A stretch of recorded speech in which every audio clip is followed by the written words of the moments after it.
Did the most powerful woman in modern history ever leave a room in silence because of words that cut too deep to respond to? Not a scandal caught on camera, not a headline screamed across tabloids, but a moment so private, so uncomfortable, that even those sworn to secrecy still hesitate before talking about it. Because if what one former palace insider claims is true, then one conversation, just a few sentences, may have lingered far longer than anyone ever imagined. And here's the unsettling part. According to this account, the damage wasn't public. It wasn't immediate. And it wasn't loud. It was quiet, contained, and carried all the way to the end. So let me ask you this. What happens when words meant to assert power instead land as disrespect, and the person on the receiving end chooses silence over confrontation? Because silence, in the royal world, can be devastating. Before we continue, please hit the like button, subscribe to the channel, and turn on the notification bell for updates. Tonight's story does not begin with headlines. It begins with a footman, a man trained to blend into walls, to hear everything and repeat nothing. A man who spent years watching history unfold from the shadows. And now, according to those close to him, that silence has finally cracked.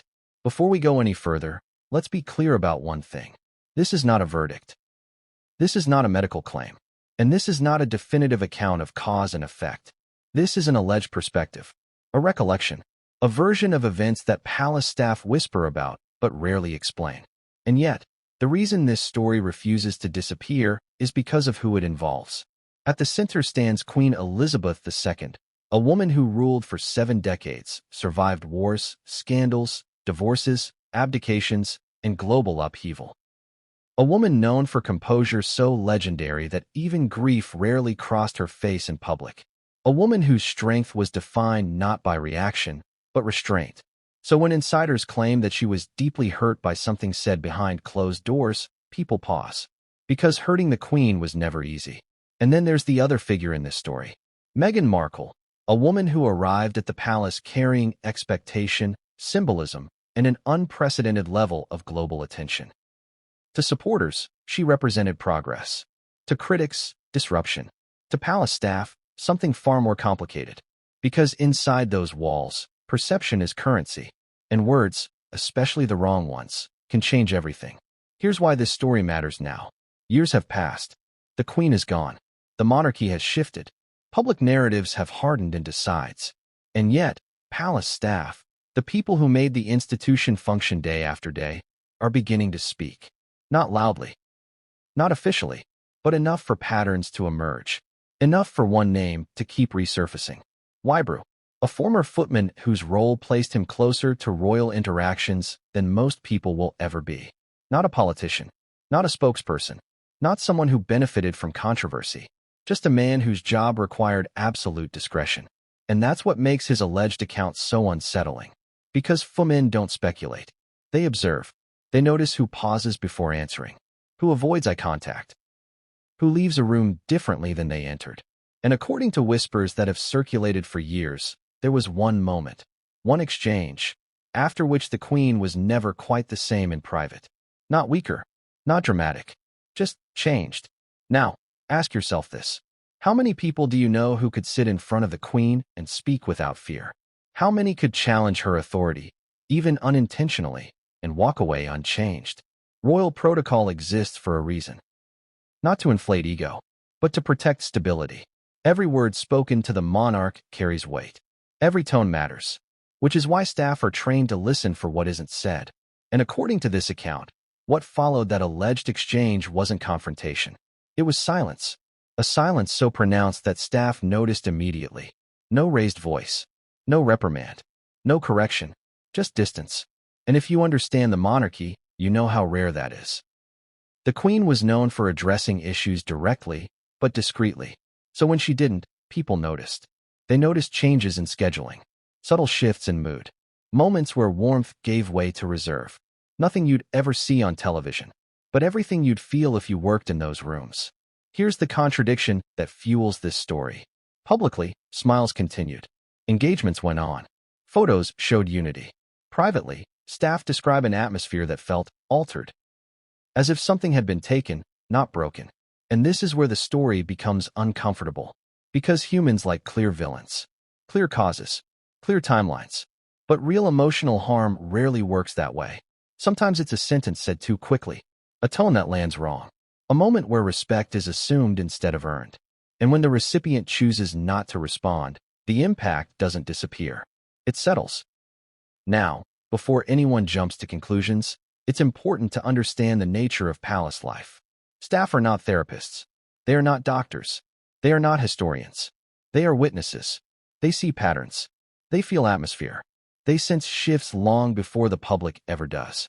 And what Wybrew allegedly describes isn't a dramatic confrontation. It's something far more haunting. A moment where the Queen absorbed the insult and carried on. No defense. No lecture. No visible reaction. Which begs a difficult question. What kind of words hurt someone powerful enough to rule the Commonwealth, yet dignified enough not to respond? Because if you believe this account, the pain wasn't immediate. It unfolded quietly, over time, in small changes that only those closest would notice. And that's why this story refuses to fade. Because it challenges how we understand power. We assume the most powerful are immune. But sometimes power demands silence, even when it hurts. Now think about the timing. This alleged exchange didn't happen during chaos. It didn't happen during scandal. It happened during a period of transition. A moment when the monarchy was adjusting, adapting, recalibrating. Which makes emotional missteps even more consequential. Because transitions amplify vulnerability. And according to insiders, this wasn't just about words. It was about what those words represented. A challenge to hierarchy. A dismissal of tradition. A moment that suggested the Queen's authority could be questioned, not politically, but personally. And for a woman whose entire life was built around duty, that cut deep. Still, the Queen carried on. That's what she did. She attended engagements. She smiled. She reassured the nation. But staff claimed that privately, something shifted. And Wybrew, by virtue of his position, saw it. Not once. Not dramatically. But enough times to recognize a pattern. Enough to remember it years later. Enough to wrestle with whether silence was still the right choice. And that brings us to the heart of this exposé. Why speak now? Why risk backlash, doubt, and disbelief? Why revisit a moment that can no longer be clarified by the one person who mattered most? The answer, according to those close to Wybrew, is simple. Because history is being written, and the voices of those who served are being erased. Because public narratives have hardened into absolutes. And because sometimes, the most important stories are the ones told too late to change the outcome, but just in time to change understanding. So here's what we're going to do. We're going to peel back the layers. Not with accusations, not with certainty, but with context. We're going to explore how palace staff define disrespect. Why tone matters more than content. How silence can signal pain louder than words. And why one footman's recollection has reignited debate years after the Queen's passing. But before we get there, you need to understand one thing. Wybrew didn't set out to expose anyone. He didn't seek fame. He didn't seek profit. If this account is accurate, he sought relief. Because carrying a moment like that, watching someone you serve absorb pain in silence, leaves a mark. And according to those who know him, that mark never faded. So ask yourself this as we move forward. If you witnessed something you believed mattered, but were sworn never to speak, how long could you hold it? Because what came next didn't unfold in headlines.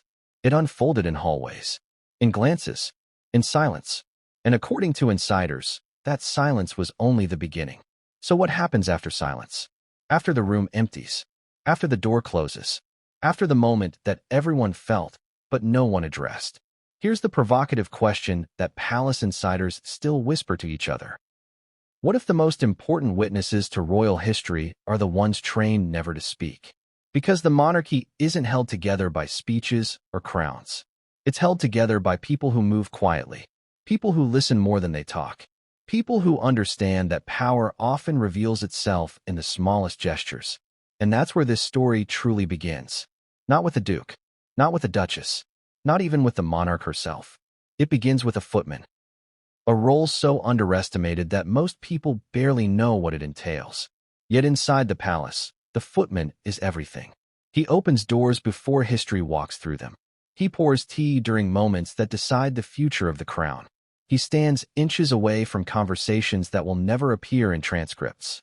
And most importantly, he remembers. Wybrew was one of those men. Not a celebrity. Not a courtier with ambitions. Not a figure who ever imagined his name would circulate outside palace walls. His job was simple in theory and brutal in practice. Be invisible. Be reliable. Be silent. Because silence is the currency of royal service.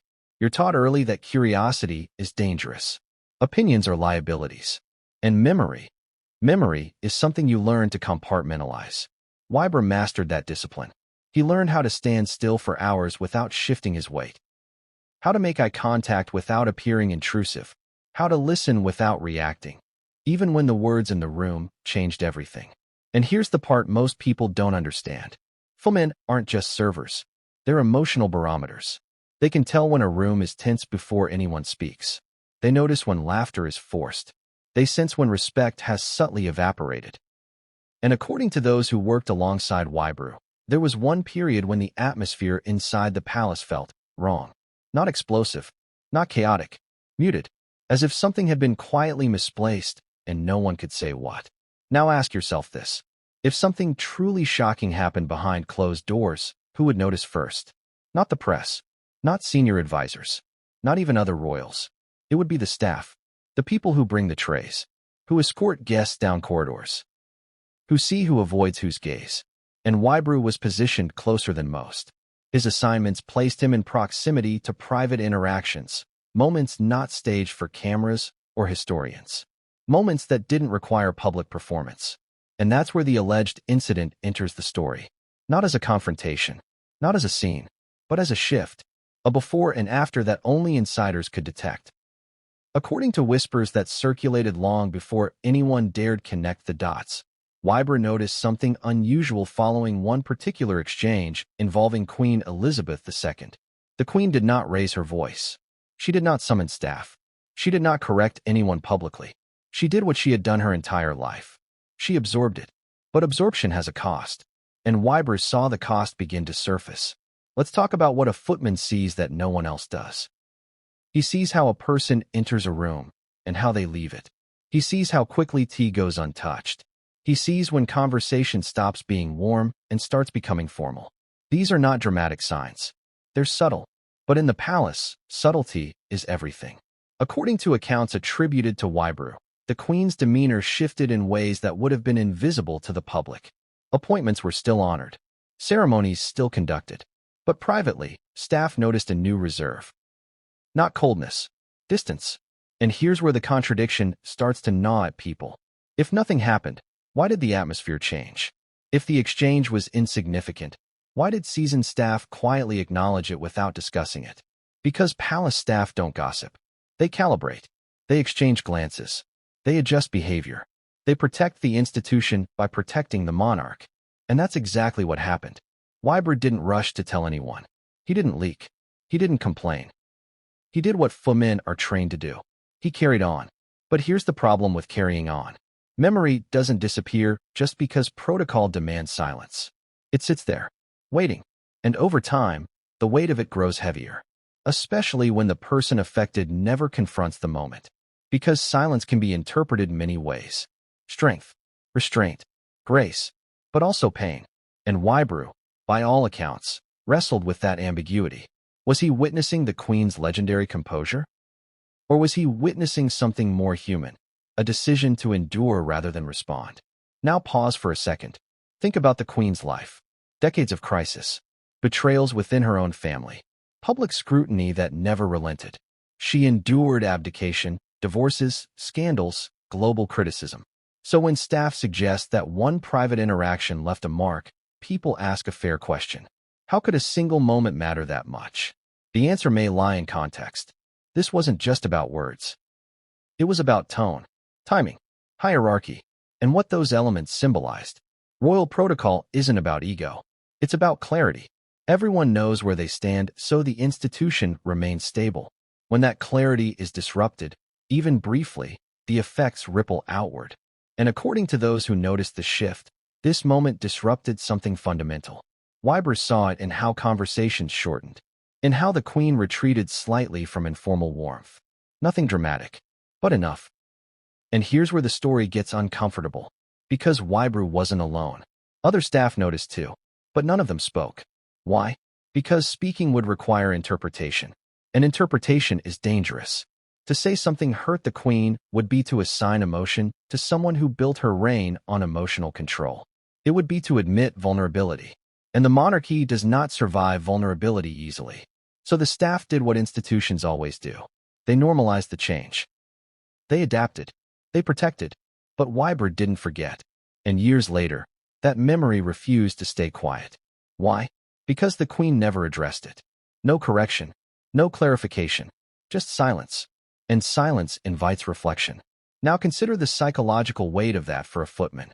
You're trained to believe your role is neutral, that your observations don't matter, until you realize they do, until you realize you may have witnessed something that history will never record. And that realization can be heavy, especially when the person at the center of it all is no longer here to speak for herself.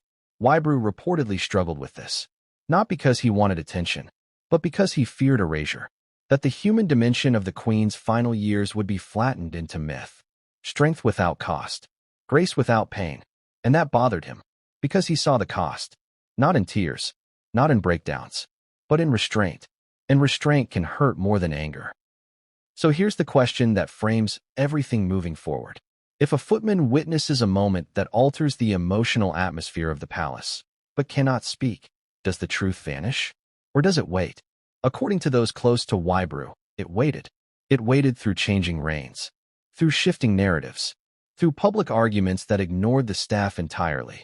And eventually, the silence became heavier than the risk of speaking.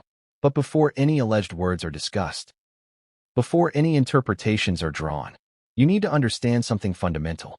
This story is not about outrage. It's about proximity, about how being close to power reveals things distance never can. And Wybrew's proximity meant he noticed what most people missed. The queen didn't confront. She withdrew. And in an institution built on continuity, withdrawal is seismic. So as we move forward, keep this in mind. Wybrew is not claiming to know motives. He is not diagnosing harm. He is not assigning blame. He is describing a shift, a before and after. And that shift, according to palace insiders, began with how respect was expressed, or wasn't, in a single private moment. But to understand why that moment mattered, you need to understand how palace staff defined disrespect. Because in the royal world, disrespect rarely sounds like an insult. It sounds like something else entirely. And when you hear how staff are trained to recognize it, you'll understand why this moment refused to fade. Because what came next wasn't louder. It was colder. And that changed everything. If you think disrespect sounds like shouting, insults, or slammed doors, you already misunderstand how the palace works. Here's the question insiders ask quietly. What if the sharpest insult in royal life is the one that sounds polite? Because inside those walls, disrespect is almost never loud. It's subtle, controlled, delivered with a smile. And that's what makes it dangerous. Palace staff aren't trained to listen for rudeness the way the rest of us are. They're trained to listen for imbalance, for moments when tone outruns position, when familiarity skips steps, when confidence crosses into presumption. And according to long-serving aides, that's exactly where problems begin. Royal protocol isn't about hierarchy for hierarchy's sake. It's about stability. Everyone knows their role, so no one has to defend it. When someone ignores that structure, even unintentionally, it creates friction that ripples through the entire system.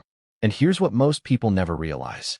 Staff are taught to detect disrespect before the monarch ever reacts. They notice who interrupts, who fails to wait for acknowledgement, who speaks as if authority is shared when it isn't. These aren't crimes. They're signals. Signals that something fundamental is off. And once those signals appear, staff quietly recalibrate everything around them. More formality, less warmth, fewer unscripted moments. Because the palace adjusts before it confronts. That's how it survives. Now imagine how sensitive that system becomes during periods of transition. New members, new expectations, new interpretations of old traditions. Transitions amplify mistakes, and they amplify tone. Which brings us to the core contradiction at the heart of this story. The public assumes the queen demanded obedience, but insiders say she demanded a moment to regroup while the world was watching too closely. And that framing mattered. Context always does. At the time, everything was moving fast. Public exits, private negotiations, a global spotlight that didn't dim just because someone wanted it to. Transitions like that create chaos behind the scenes. And chaos creates opportunity. Not malicious opportunity. Convenient opportunity.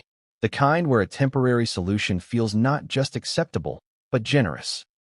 Here's what insiders say made the ask so effective. It wasn't presented as need. It was presented as strategy. A quiet place while long-term decisions were finalized. A controlled environment away from relentless media pressure. A short-term arrangement designed to prevent mistakes under stress. That's not a red flag. That's a reasonable plan. Especially when you're dealing with people whose lives are scrutinized at a microscopic level. And that's where trust came in. Because trust fills the gaps that paperwork normally would. Trust says, we don't need to formalize this. Trust says, this won't get complicated. Trust says, everyone knows this is temporary. And for someone like Kim, trust isn't handed out recklessly. It's given when the situation feels contained, manageable, low risk. The alleged ask came wrapped in reassurance. No press involvement. No long-term assumptions. No public narrative tied to it. Just a quiet solution during a loud moment. And that's important, because favors are easiest to say yes to when they don't ask you to lie. This one didn't. At least, not at first. It asked for discretion, not deception. There's a difference. Discretion means you don't volunteer information. Deception means you actively mislead. And according to people familiar with the situation, the line hadn't been crossed yet. The expectation was simple. This is transitional. This is private. This is not part of a public story. So the yes came. Not impulsively, not emotionally, but logically, because the math checked out. Short duration, minimal exposure, no reputational downside, or so it seemed. But here's where human psychology complicates everything. Once someone is settled, comfort changes behavior. When you're no longer scrambling, you start organizing. When you're no longer passing through, you start arranging. And when you start arranging, you're no longer behaving like a guest. That shift doesn't happen overnight. It's incremental. A chair moved. A routine established. A preference expressed. Nothing dramatic. But each small adjustment subtly reframes the relationship. From, thank you for helping us, to this is how we operate here. And that's when the original framing begins to erode. The first few weeks passed without issue. Everyone did exactly what they said they would. Privacy maintained. No leaks. No complications. Which reinforced the belief that the arrangement was under control. Success breeds complacency. And complacency is dangerous in temporary situations. Because the longer something works, the harder it becomes to interrupt it. Now let's talk about time. Because time is the quiet accomplice in every boundary violation. Days stretch. Weeks blur. And suddenly, no one remembers when temporary was supposed to end. But instead of addressing it directly, people often wait for a natural conclusion. They assume the other party will bring it up. They assume it's understood. And that assumption is where misunderstandings thrive. According to insiders, that's exactly what happened here. No one sat down to renegotiate. No one formalized a timeline. Because doing so would have implied distrust. And no one wanted to signal that. So silence filled the gap. And silence, as we've established, is never neutral. Here's another contradiction to sit with. When people are truly temporary guests, they stay invisible.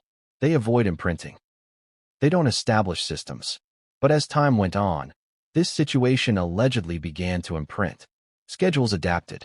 Staff patterns adjusted. Logistics became consistent rather than provisional. And consistency is the enemy of temporariness. At some point, the question stops being, when will this end? And becomes, is this ending? That's a dangerous shift. Because once that question exists, every interaction carries weight. Every decision feels like a test. And every unspoken expectation adds pressure. This is where Kim's patience was quietly being evaluated. Not intentionally, but functionally. Because how someone handles a favor tells you more about them than how they ask for it. Gratitude is easy at the beginning. It's later that character shows. Do they check in? Do they acknowledge the imposition? Do they initiate conversations about next steps? Or do they let comfort speak for them? Insiders suggest the latter began to happen. Not rudely. Not aggressively. But passively. Which is often worse. Because passive entitlement is hard to confront without sounding unreasonable. Imagine saying, "Hey, remember this was temporary," when the other party acts like everything is normal.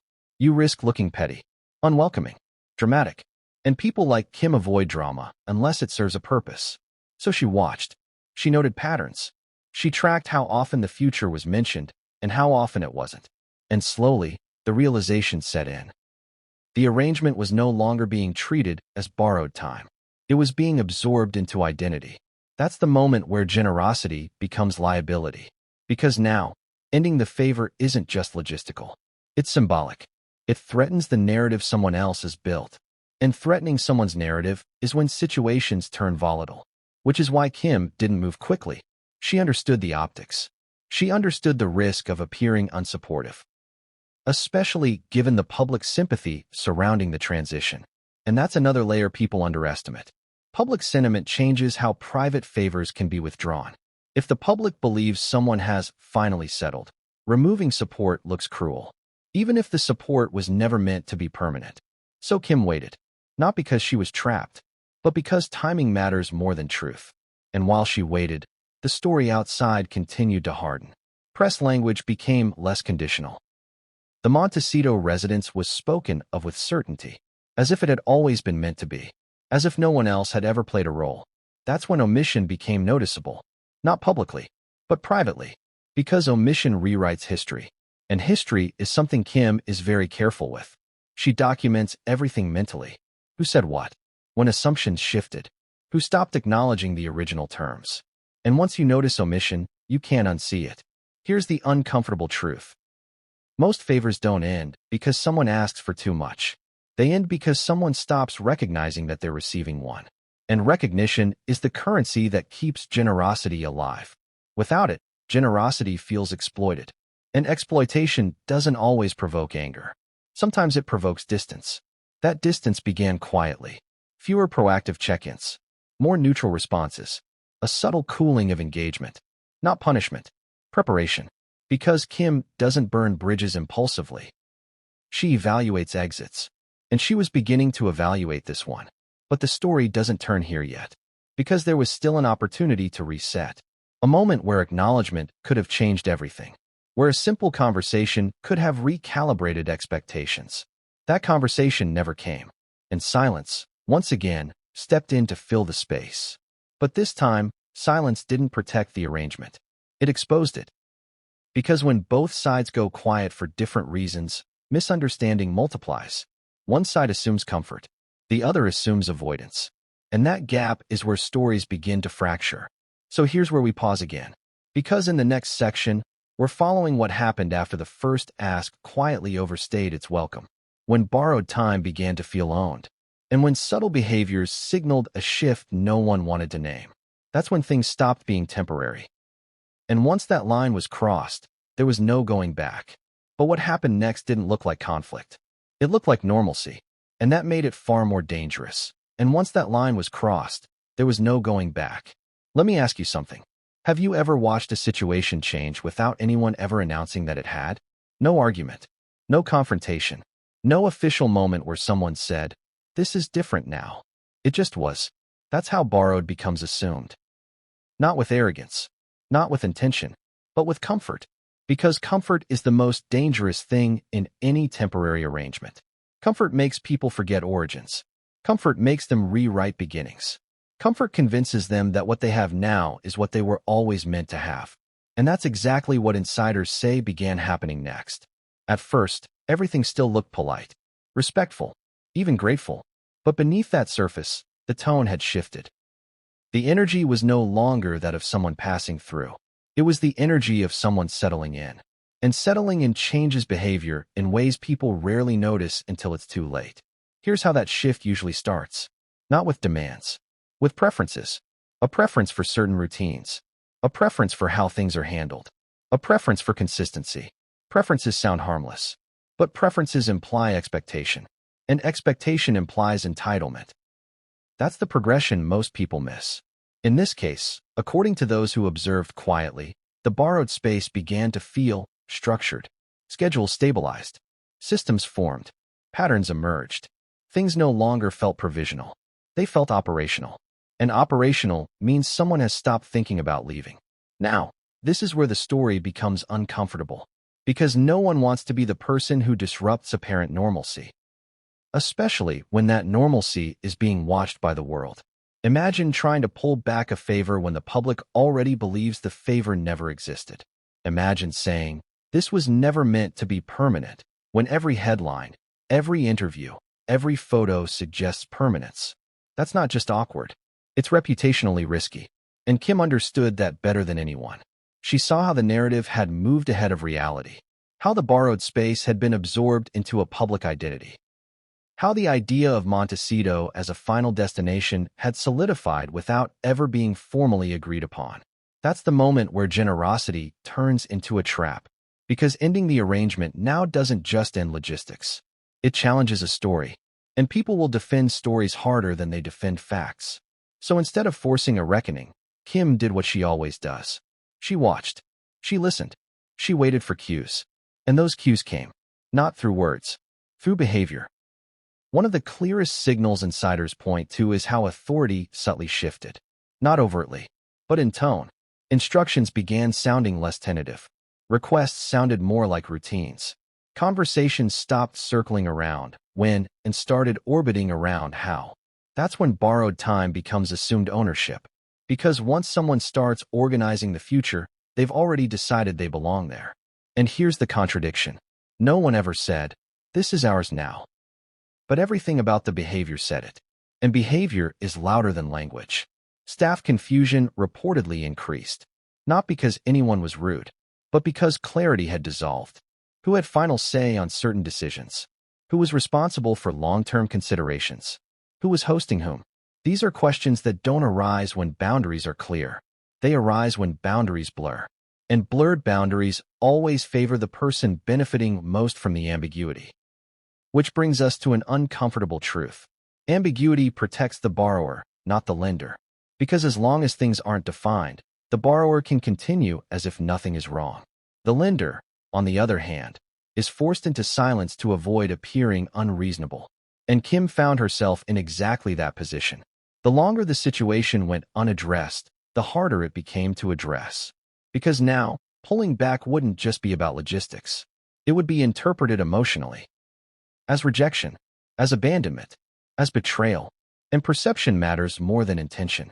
Here's another subtle shift insiders noticed. Language. Not public language. Private language. Early on, conversations referenced the place in a provisional way. Later, that language reportedly changed. It became home. That word carries weight. Home implies permanence. Home implies ownership. Home implies roots. And once someone calls a borrowed space home, reclaiming it becomes emotionally charged. Now, let's pause and ask a direct question. Why didn't Kim step in immediately? Why not correct the narrative early before it hardened? Because early correction would have required visibility. And visibility would have invited scrutiny. Scrutiny would have turned a private favor into a public spectacle. And Kim avoids spectacles unless they serve her. At this stage, they didn't. The situation was still recoverable. Or at least, it seemed that way. All it needed was acknowledgement. A check-in. A simple, "Let's talk about next steps." That conversation never happened. And the longer it didn't, the more assumed everything became. Here's where emotional psychology plays a role. When people feel settled, they resist disruption. They interpret disruption as threat. And when identity becomes intertwined with a place, defending the place becomes defending the self. So any attempt to reassert boundaries now risked being reframed as hostility, which meant Kim had to choose carefully. Push now and look unsupportive. Or wait and let behavior reveal intent. She chose to wait. And waiting revealed something important. Gratitude had softened. Not disappeared, but changed. It became implied rather than expressed.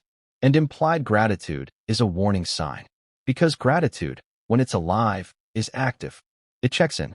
It acknowledges effort. It doesn't assume access. Once gratitude becomes passive, entitlement isn't far behind.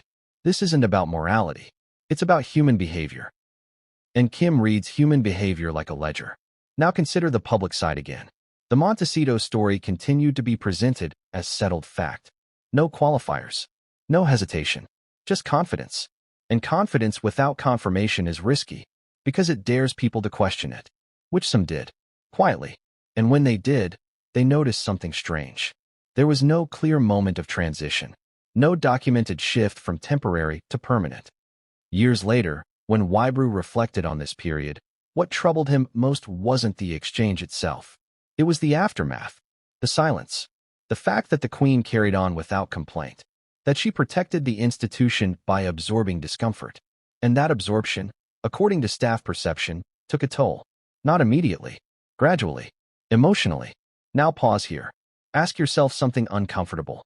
If someone you respect deeply is hurt but refuses to acknowledge it, if they continue as if nothing happened, does the hurt disappear?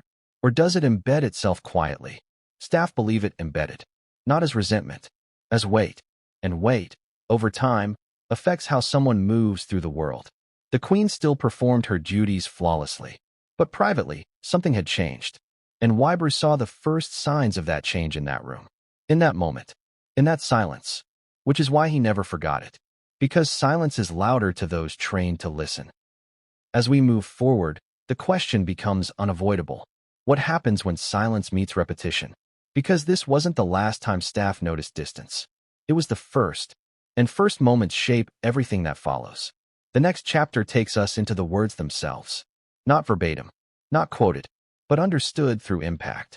Because while the room and timing set the stage, it was the words, and how they landed, that sealed the shift.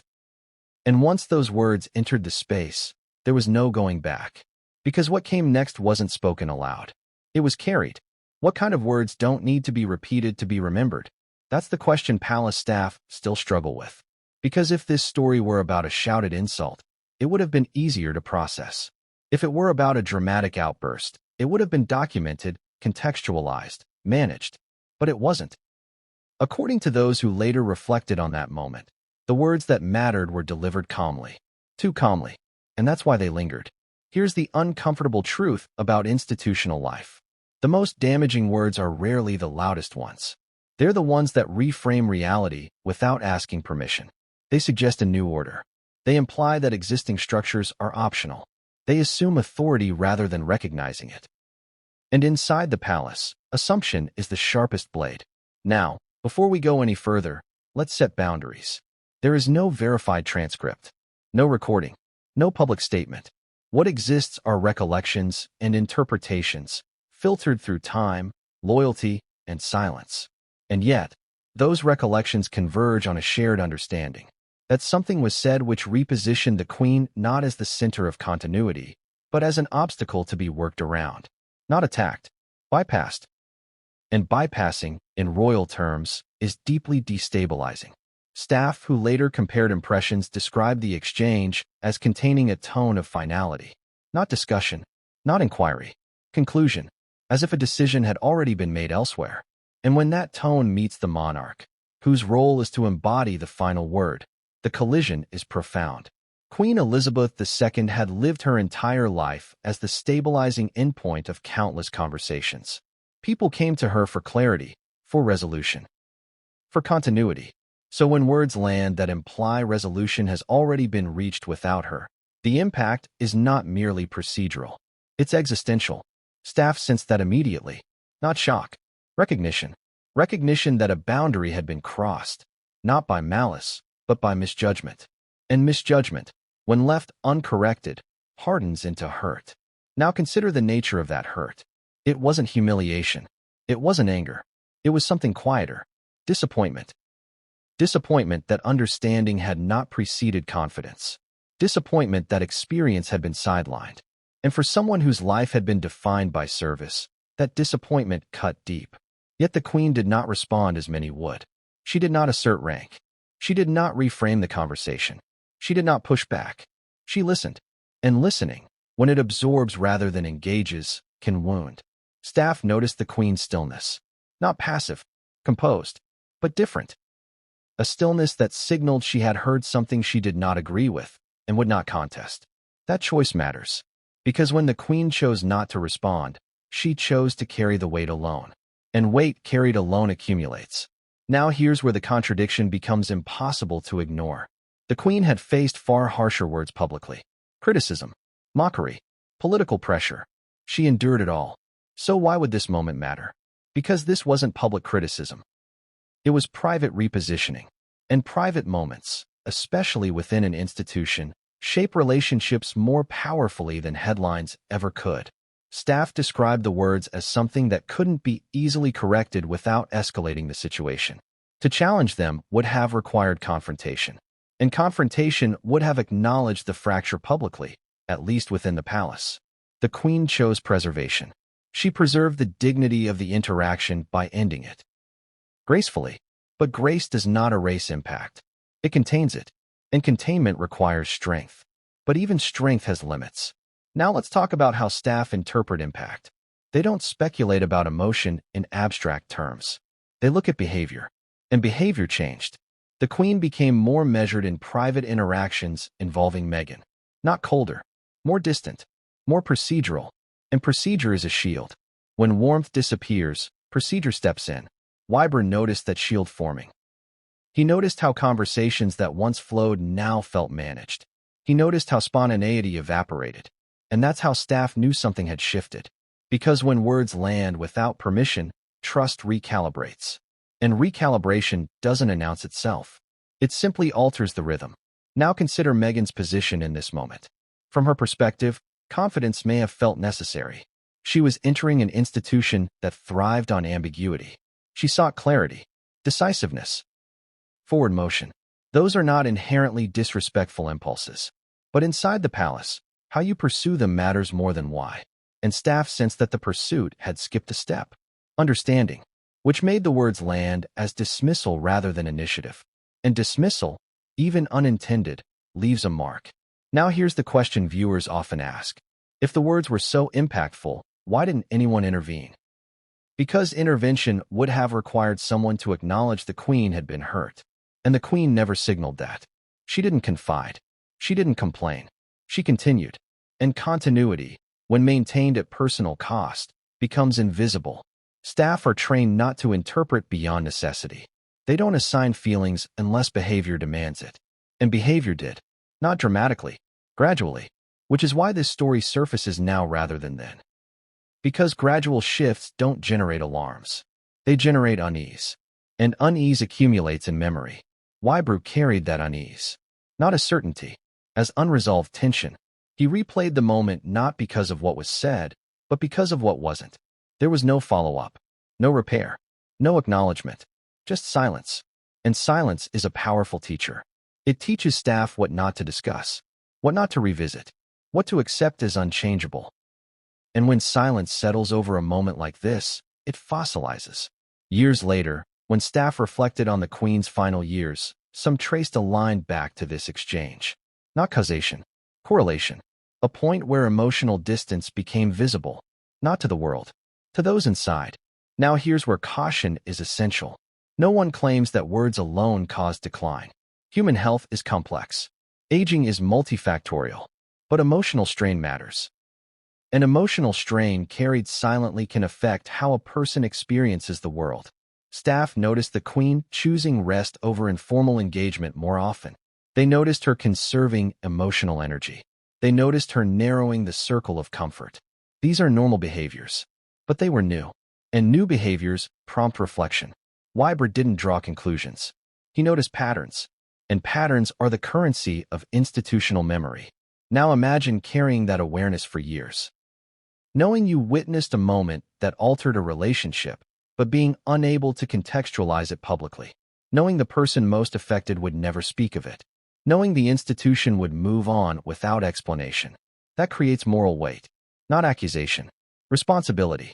Responsibility to remember accurately. Responsibility not to embellish. Responsibility to resist simplification. And that's why when Wybrew's recollections surfaced, they were careful, measured, focused on atmosphere rather than content. Because atmosphere tells the truth content cannot. And the atmosphere after those words was different.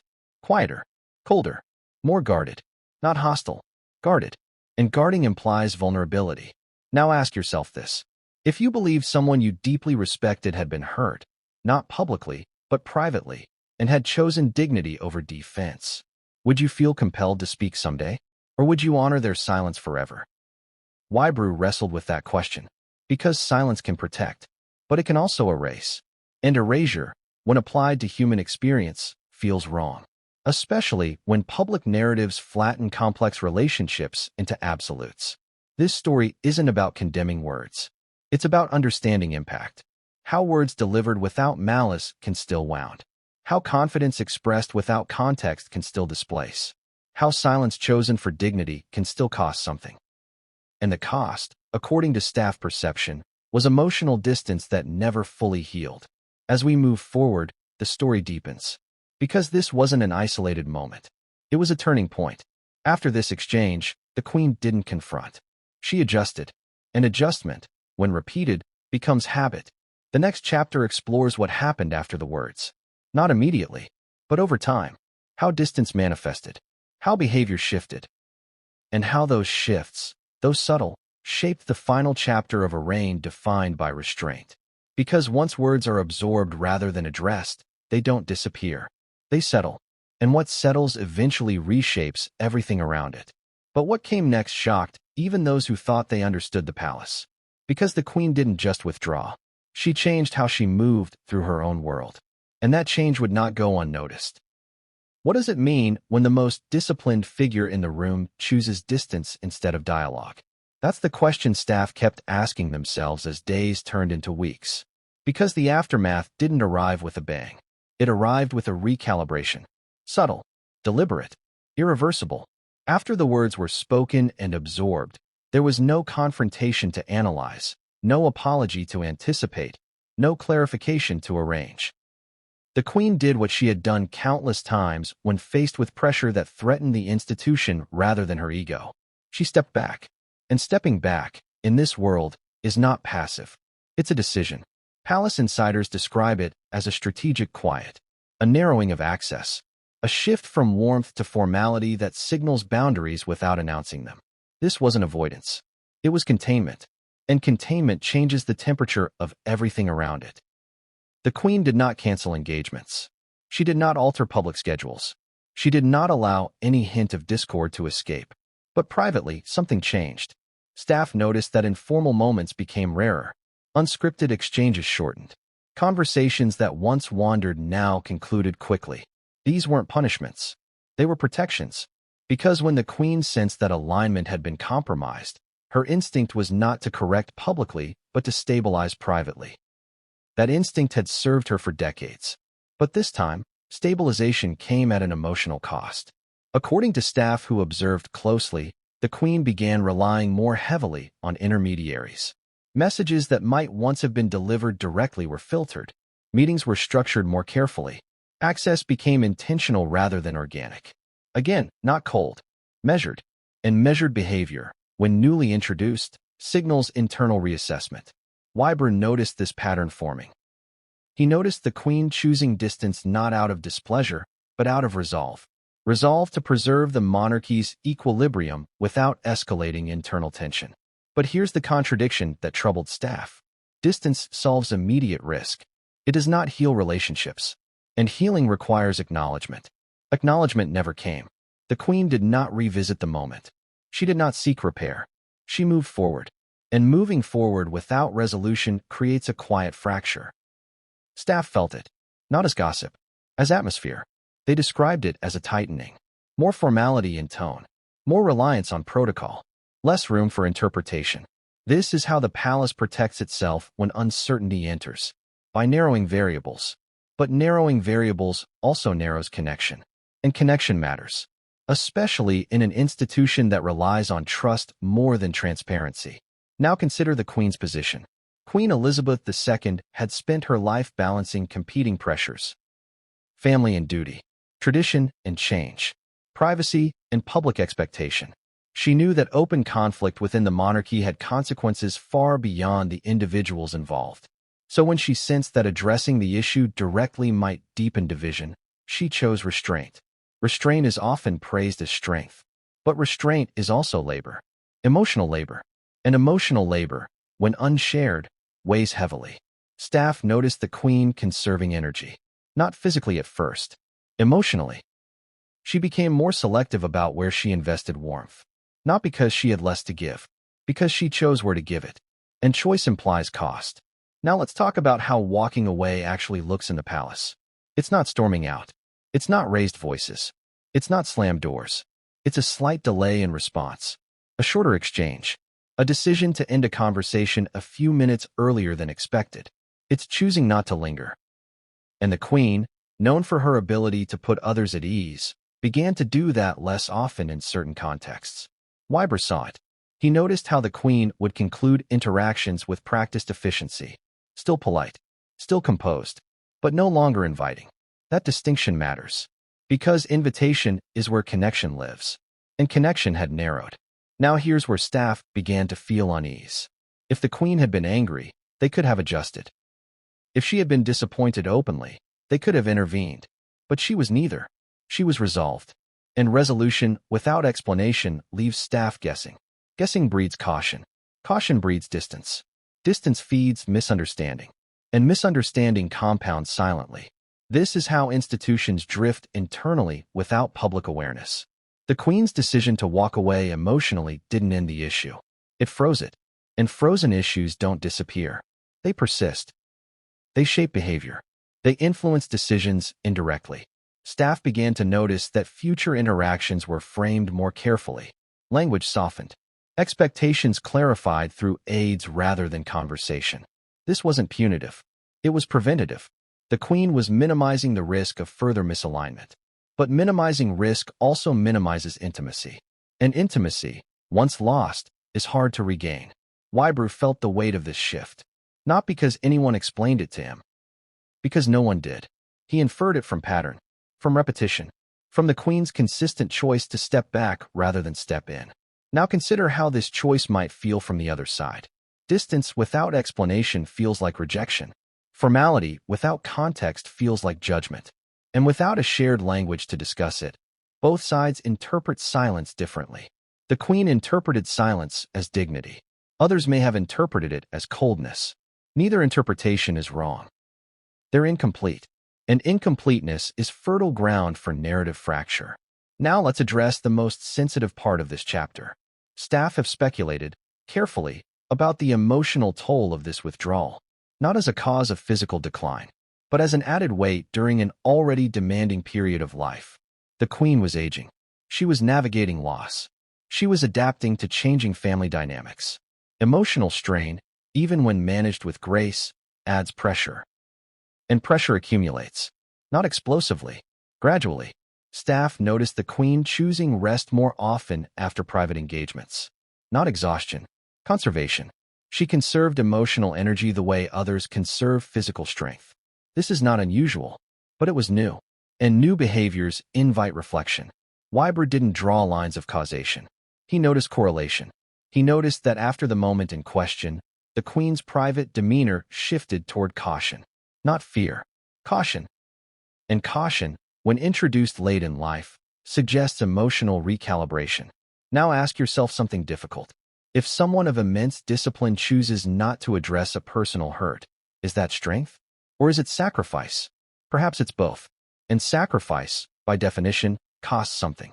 The Queen sacrificed the possibility of repair in favor of stability. She chose not to risk further fracture. And that choice protected the monarchy, but it may have isolated her emotionally.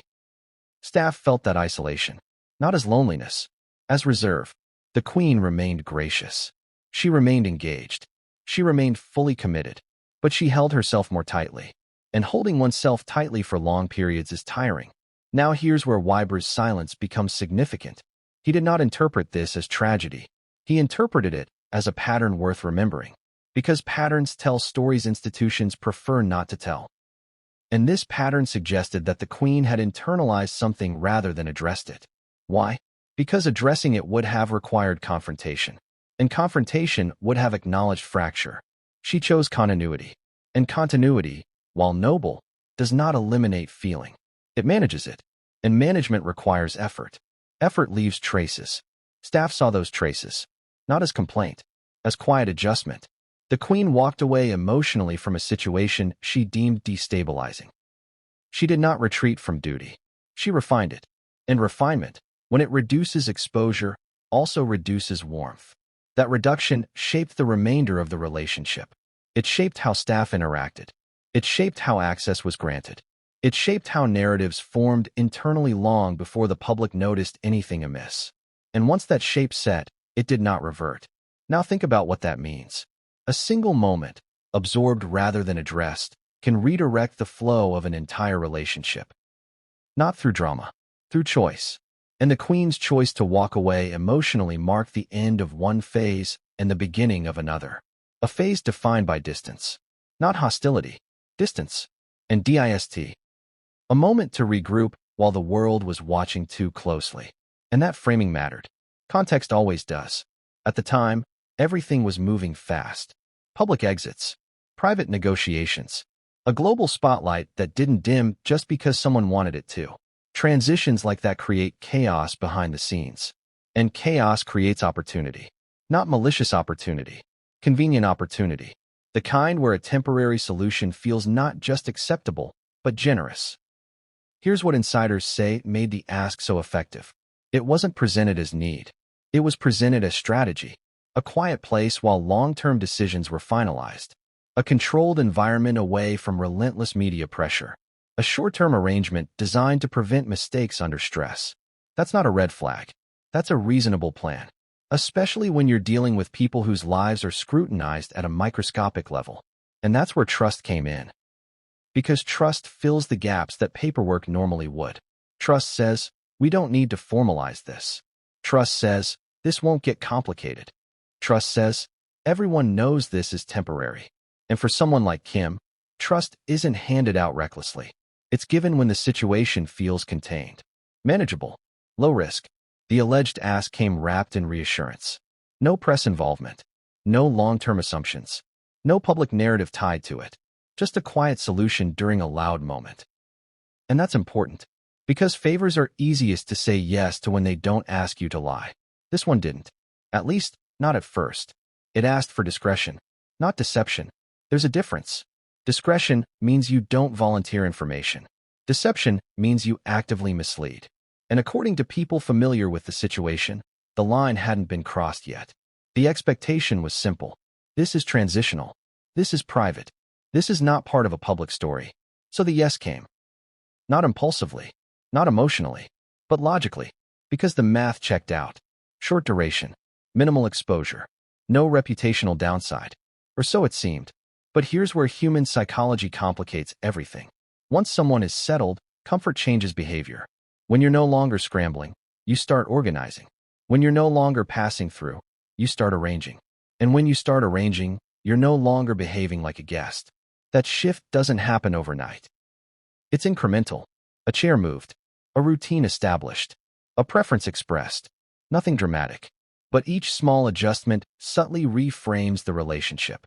From, thank you for helping us, to this is how we operate here. And that's when the original framing begins to erode. The first few weeks passed without issue. Everyone did exactly what they said they would. Privacy maintained. No leaks. No complications. Which reinforced the belief that the arrangement was under control. Success breeds complacency. And complacency is dangerous in temporary situations. Because the longer something works, the harder it becomes to interrupt it. Now let's talk about time. Because time is the quiet accomplice in every boundary violation. Days stretch, weeks blur, and suddenly, no one remembers when temporary was supposed to end. But instead of addressing it directly, people often wait for a natural conclusion. They assume the other party will bring it up. They assume it's understood. And that assumption is where misunderstandings thrive. According to insiders, that's exactly what happened here. No one sat down to renegotiate. No one formalized a timeline, because doing so would have implied distrust. And no one wanted to signal that. So silence filled the gap. And silence, as we've established, is never neutral. Here's another contradiction to sit with. When people are truly temporary guests, they stay invisible. They avoid imprinting. They don't establish systems. But as time went on, this situation allegedly began to imprint. Schedules adapted. Staff patterns adjusted. Logistics became consistent rather than provisional. And consistency is the enemy of temporariness.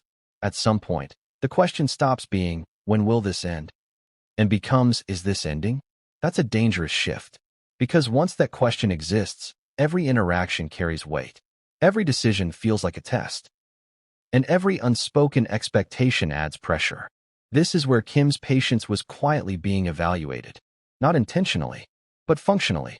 Because how someone handles a favor tells you more about them than how they ask for it. Gratitude is easy at the beginning. It's later that character shows. Do they check in? Do they acknowledge the